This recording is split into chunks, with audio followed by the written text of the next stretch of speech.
To fix your Samsung washer stuck on unlock, start by understanding the unlock feature. This feature is designed to prevent accidental starts and ensure safety. When the washer is stuck on unlock, it may be due to a simple glitch or a more complex issue.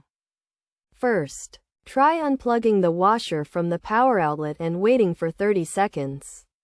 This will reset the washer's system and may resolve the issue. Plug the washer back in and check if the unlock feature is still engaged.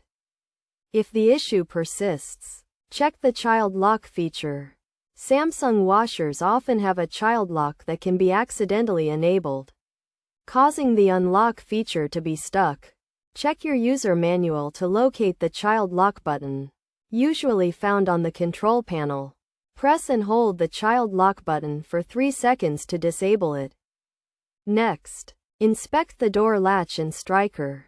The door latch and striker are crucial components that can cause the unlock feature to malfunction. Ensure the door is properly aligned and the latch is clean. If the latch is dirty or worn out, clean or replace it as needed.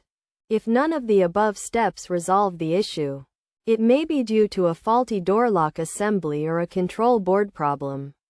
In this case, it is recommended to contact a professional appliance repair technician or Samsung support for further assistance. To prevent the issue from happening again, regularly clean and maintain the washer's door latch and striker. Also, ensure the child lock feature is disabled when not in use.